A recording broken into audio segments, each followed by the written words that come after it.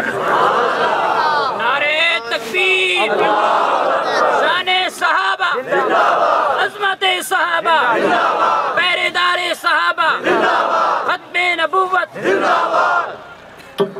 اس کو حق ہے جس نے دل نہ دیکھا ہو، آپ اور میں نے نہیں دیکھا، ہم دل دیکھ بھی نہیں سکتے۔ دلوں کے حال سے واقف کون؟ صرف اللہ۔ کون؟ صرف اللہ۔ اللہ کو تو پتا تھا نا کہ ابو بکر کیسا ہے۔ مولانا محمد نافع محمدی رحمت اللہ علیہ نے روحماء بینہم کے اندر ایک روایت درج کی ہے، فرمایا کہ حضرت موسیٰ کلیم علیہ السلام نے اللہ سے دعا کی، اے میرے رب ابو بکر اور عمر کو میرا صحابی بنا۔ حضرت موسیٰ کلیم علیہ السلام نے دعا کی، اے اللہ ابو بکر اور عمر کو میرا صحابی بنا۔ اللہ پاک نے فرمایا میرے کلیم میں نے ابو بکر اور عمر کو محمد کی ذات کے لیے رکھا ہوا ہے۔ یہ حادثاتی طور پہ نہیں آئے، رب نے چن کے بھیجا ہے۔ حضور صلی اللہ علیہ وآلہ وسلم نے خود فرمایا ان اللہ اختارنی واختار لی اصحابی، اللہ نے مجھے بھی چنا اور میرے لیے میرے صحابہ کو بھی چنا۔ انتخاب خدا کا ہے، انتخاب کس کا ہے؟ اللہ کا ہے۔ آپ دیکھیں نا ہم قرآن پاک پڑھتے ہیں تو کیا کہتے ہیں؟ الف لام میم ذالک الکتاب لا ریب فیہ۔ کتاب کس کو کہتے ہیں؟ جو لکھی ہوئی ہو۔ جب قرآن نازل ہوئے تو لکھا ہوا ہے، قرآن تو پڑھ کے سنایا گیا ہے نا۔ پہلی تحریر لکھی ہوئی آئی تو حضور نے فرمایا ما انا بقاری، میں لکھا ہوا نہیں پڑھ سکتا۔ اس کے بعد اب قرآن قرأت کی صورت میں اترے، حضور علیہ السلام پر قرآن اترتا، حضور ساتھ ساتھ اپنی زبان مبارک ہلاتے رہ جاتے، قرآن کی تلاوت فرماتے رہتے، اور وہ قرآن حضور کے سینے میں نقش ہوتا جا رہا تھا۔ جب قرآن اترے تو کلام کی صورت میں اترا ہے۔ چاہیے تو یہ تھا کائنات کا رب فرماتا الف لام میم ذالک الکلام لا ریب فیہ، ہم نے جو بھیجا ہے وہ کلام خدا ہے اور کلام خدا میں کوئی شک۔ لیکن اللہ نے کیا فرمایا؟ ذالک الکتاب لا ریب فیہ، تو لکھا کس نے ہے؟ صحابہ نے۔ اللہ نے تو کلام بھیجا ہے، لکھا صحابہ نے ہے۔ لکھا کس نے ہے؟ تو کائنات کے رب نے کیا فرمایا؟ ذالک الکتاب، جو صحابہ نے لکھا ہے نا اس قرآن میں شک نہیں ہے۔ ذالک الکتاب، بلکہ یوں کہوں گا جو معاویہ نے قرآن لکھا ہے اس قرآن میں کوئی شک۔ اللہ جب کہہ رہا ہے کہ صحابہ کے ہاتھوں سے جو قرآن لکھا گیا ہے اس میں کوئی شک، تو ہم بھی کسی شک میں نہیں ہیں۔ یہ انتخاب خدا کا انتخاب ہے۔ اللہ نے جن کو نبی کے لائق سمجھا انہیں نبی کا صحابی بنایا۔ ہم تو اللہ کا شکر ہے نحن اہل سنت والجماعت لسنا من الروافض ولسنا من الخوارج، نہ ہم رافضی ہیں نہ ہی ہم خارجی ہیں۔ کہو الحمدللہ، ہم خارجی بھی نہیں ہیں۔ نبی علیہ الصلوۃ والتسلیم کی نسبت جس جس کو ملی وہ حضور کا یارانہ ہے، حضور کی ازواج اور اولاد کی صورت میں حضور کا گھرانہ ہے۔ حضور صلی اللہ علیہ وسلم سے منسوب جو جو ہستیاں ہیں ہم سب کو سلام عقیدت پیش کرتے ہیں۔ حضور علیہ الصلوۃ والتسلیم جن کو اپنی چادر کا سایہ دیا ہم ان کو بھی سلام کرتے ہیں، کرتے نہیں کرتے؟ جن کے اوپر نبوت کی چادر آئی ہمیں ان سے کوئی گلہ شکوا، کوئی ان سے کوئی بغض کسی قسم کا نہیں ہے۔ میں تو کہا کرتا ہوں اللہ کی قسم، اللہ مجھے کلمہ مرتے ہوئے کلمہ نصیب نہ کرے اگر اس دل میں رتی برابر نبی علیہ السلام کے اہل بیت کا بغض ہوتا۔ ہمیں سکھایا ہی نہیں گیا۔ جن کو نبی نے چادر دی ان کو سلام عقیدت، جن کو آپ نے چادر کا سایہ دیا وہ بھی عزت والے، جن کو حضور نے روضے کا سایہ دیا وہ بھی عزت والے۔ یہ محبت میرے سٹیج سے ملتی ہے۔ ہم فرقہ واریت کے قائل نہیں، ہم نفرت تبرع کے قائل نہیں۔ ہم محبت بتا رہے ہیں، اور یہ میرے ہر سٹیج سے محبت کی فضا، ہر مسجد سے محبت کی فضا، ہر محراب سے محبت کی فضا ہے۔ اور ابو بکر و عمر عثمان و علی کی صورت میں، حسن و حسین معاویہ ابو سفیان کی صورت میں، ہم نبی کے ہر صحابی کو اپنے ایمان کا معیار جن کو نبی نے چادر کا سایہ دیا ان کو بھی، اور جن کو اپنے روزے کا سایہ دیا ان کو بھی۔ حضور نے فرمایا مرو ابا بکر فلیصلی بالناس، لوگو جاؤ ابو بکر صدیق سے کہو کہ مصلی سنبھالے۔ مصلی، نبی علیہ السلام نے جس کو مصلی دیا اس ابو بکر کو سلام، اس کو مصلی نبی نے دیا ہے۔ جسے حضور نے مصلی دے دیا ہمیں اس سے کوئی گلہ شکوا۔ حضور علیہ السلام نے خیبر کے موقع پر فرمایا لوتی ان الرایۃ غدن، کل جھنڈا میں ایک ایسے بندے کے ہاتھوں میں دوں گا یفتح اللہ علی یدیہ، اللہ اس کے ہاتھوں پہ فتح جاری کریں گے۔ یحب اللہ ورسولہ، اللہ رسول سے پیار کرتا ہے، ویحبہ اللہ ورسولہ، اللہ رسول کو بھی اس سے بہت پیار کرتے ہیں۔ صحابہ کرام سوچ رہے تھے وہ خوش نصیب کون ہوگا، کل صبح ہوئی حضور نے جھنڈا حضرت علی کو دیا۔ حضور نے جس کو مصلی دیا ہم اس کو بھی سلام کرتے ہیں، حضور نے جس کو جھنڈا دیا ہم اس کو بھی۔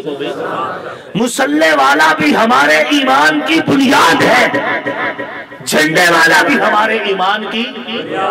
رقیبوں کے ڈر سے حبیب نہیں چھوڑے جاتے۔ خلیفہ بلا فصل سیدنا ابو بکر صدیق رضی اللہ تعالیٰ عنہ کی الف سے لے کر مولا کائنات حضرت علی کرم اللہ وجہہ کی یا تک نبی علیہ الصلوۃ والتسلیم کے ایک ایک صحابی کو ہم سلام عقیدت پیش کرتے ہیں۔ یہی میری صدا ہے اور میں پورے ملک میں یہی کہتا پھر رہا ہوں، یہی ہمیں پڑھایا گیا اور یہی ہم بتا رہے ہیں۔ ہمارے ہاں کوئی تفریق نہیں، عزت، شان، رتبہ، مقام یہ اللہ رسول طے کر چکے ہیں۔ مولوی کی تقریر سے پہلے والا چوتھے پہ نہیں آئے گا، چوتھے والا پہلے پہ نہیں آئے گا۔ کوئی گلا پھاڑے یا منبر توڑے یا سر میں خاک ڈالے یا منہ ماتھا نوچے، اللہ کی قسم جو پہلے پہ ہے وہ پہلا ہی رہے گا، جو چوتھے پہ ہے وہ چوتھا ہی رہے گا۔ چوتھے والا پہلے پہ نہیں آئے گا، پہلے والا چوتھے پہ نہیں آئے گا۔ ہاں ہم پہلے والے کو بھی اپنا ایمان کہتے ہیں، ہم چوتھے والے کو بھی اپنا ایمان کہتے ہیں۔ پہلے والے کے خلاف ہوں گے ہم تب بھی ایمان سے خارج، ہم چوتھے کے خلاف ہوں گے تب بھی ایمان سے خارج ہو جائیں گے۔ بڑا گلہ شکوہ ہوتا ہے ہم پر کہ جی یہ حضرت علی کو آخر میں لے کے آتے ہیں، ہم لے کے آتے ہیں، ہماری اوقات ہے۔ دنیا ساری مخالف ہو جائے حضرت علی تو حضرت علی، حضرت علی کے نالین کی عزت میں بھی فرق نہیں آئے گا، آخر میں لے کے آتے ہیں۔ بھئی ہم کون ہیں آخر میں لے کے آنے والے؟ امیر شریعت حضرت سید عطا اللہ شاہ بخاری رحمت اللہ علیہ بڑی خوبصورت بات فرمایا کرتے تھے کہ آخر میں آنا عیب نہیں، اگر آخر میں آنا عیب ہوتا تو اللہ حضور کو آخری نبی نہ بناتا۔ اگر آخر میں آنے سے عزت گھٹتی تو اللہ حضور کو آخری نبی نہ بناتا۔ حضور آخر میں آئے تو نبیوں کے امام بن گئے، حضرت علی آخر میں آئے تو ولیوں کے امام بن گئے، حضور آخر میں آئے تو خاتم النبیین ہوئے، حضرت علی آخر میں آئے تو خاتم الخلفاء ہوئے۔ خاتم نہیں کہا، یہ بات ذہن میں رکھنا، خاتم کہا ہے انگوٹھی کے معنی میں۔ نبوت کی انگوٹھی کا نگینہ محمد الرسول اللہ، خلافت کی انگوٹھی کا نگینہ علی المرتضیٰ۔ بات سمجھ آ رہی ہے؟ ہم تو سلام عقیدت پیش کرتے ہیں۔ بھئی جس علی کو حضور اپنی بیٹی کا رشتہ دے دے اور بیٹی بھی فاطمہ تو زہرا ہو سلام اللہ علیہ، حضور کی چاروں بیٹیاں شان والی، بیٹیاں کتنی حضور کی؟ حضور کی چاروں بیٹیوں کے حق میں ہاتھ کھڑا کر کے چار کا اشارہ کریں، حضور کی بیٹیاں کتنی؟ چاروں کو سلام عقیدت، چاروں عزت دار۔ سیدہ طاہرہ بی بی فاطمہ زہرا سلام اللہ علیہ کے حوالے سے قیامت والے دن کہا جائے گا یا اہل الجمع والحشر، اے حشر کے میدان میں اکٹھے ہونے والے لوگوں، نکسوا رؤوسکم سر جھکا لو، غضوا ابصارکم نظریں بھی جھکا لو، حتی تمر فاطمہ بنت محمد، جب تک نبی کی بیٹی فاطمہ نہ گزر جائے کسی کو نظر اٹھانے کی اجازت نہیں ہے۔ جس علی کو، اور یہاں پہ ایک اور بات آپ سے کہتا جاؤں، آپ سن رہے ہیں میری گفتگو؟ جن کے پردے کا لحاظ اللہ قیامت والے دن بھی کرے، میری بات سمجھنے کی کوشش کریں، جن کے پردے کا لحاظ اللہ قیامت والے دن بھی کرے، اور جن کا چہرہ قیامت والے دن نبیوں جیسی معصوم مخلوق بھی نہ دیکھ سکے، کیا ان کا چہرہ شمر دیکھتا رہا؟ نہیں سمجھے؟ قیامت والے دن جب پردہ فرض ہی نہیں، اس دن نبیوں جیسی معصوم ہستیاں بھی جس زہرا کا چہرہ نہ دیکھ سکیں، کیا اس کی بیٹی زینب کا چہرہ ابن زیاد دیکھتا رہا؟ کیا اس کا چہرہ شمر جیسا لمکی دیکھتا رہا؟ تو پھر کیوں منبر پہ کہتے ہو کہ زینب بغیر پردے کے باہر آئی تھی؟ نہیں سمجھے؟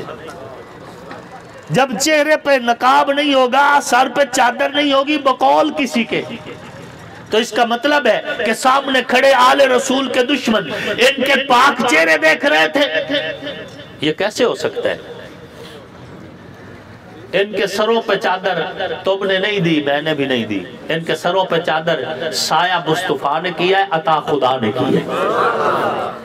اب میرا ایمان ہے جس طرح قرآن محفوظ ہے اسی طرح اہل بیت کی عزت اور ان کی چادر بھی محفوظ ہے۔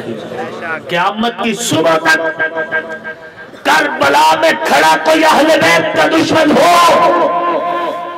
یا منبر پہ کھڑا کوئی اہل بیت کا دشمن ہو، وہ اپنی تقریر کر کے لاکھ زور لگا لے، زینب کے سر سے چادر نہیں اتار سکتا۔ جو یہاں کربلا یہاں پہ منبر پہ کھڑا ہو کے کہے کہ سکینہ پاک کے چہرے پہ نقاب نہیں تھا اور وہاں پہ شام کے دربار میں کھڑی تھی، مجھے اس میں اور حسین کے قاتل میں کوئی فرق نظر نہیں آتا۔ وہ وہاں کھڑا ہو کے اہل بیت سے دشمنی کر رہا تھا، یہ یہاں کھڑا ہو کے اہل بیت کی عزت اور چادروں کو اچھالنے کی کوشش کر رہا ہے۔ میرا ایمان ہے ان مقدس ہستیوں کے سروں کے اوپر چادر محفوظ ہے، قیامت تک کوئی اتار سکتا، قیامت کے بعد بھی اس چادر کا اعلان کیا جائے گا۔ بات سمجھ آ رہی؟ عجیب کنسیپٹ دیتے ہیں ہمیں۔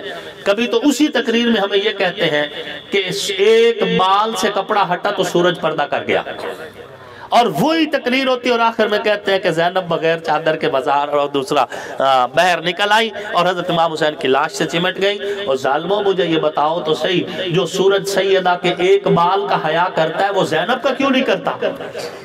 وہاں تو ایک بال سے کپڑا ہٹاتا تو پردہ کر گیا، یہاں بقول تمہارے سیدہ پاک کے زینب پاک کے پورے سر سے چادر اتر گئی، یہ سورج پھر بھی بے شرم ہو کے کھڑا رہا۔ یہ نہیں ہو سکتا۔ یہ ان کے سروں سے چادر اتر سکتی، ان کے چہروں سے نقاب اتر سکتے، اور یہی پردہ بچانے تو یہ آئے تھے، کیسے کمپرومائز کریں گے وہ پردہ پر؟ میں نے اسی ضمن میں اپنے جنگ کی بولی میں ایک کلام لکھا ہے، چند جملے سنا کے میں اپنی بات کو ختم کرتا ہوں۔ انشاءاللہ زندگی رہی پھر کسی موقع پر اگر اللہ نے موقع دیا تو انشاءاللہ آپ سے مخاطب ہونے کا جو ہے انشاءاللہ سعادت حاصل کریں گے کہ میں وائز تک تو پوچھنا ہے اگر تو گل دسا چھوڑے۔ سمجھ آ رہی ہے آپ کو؟ جنگ کی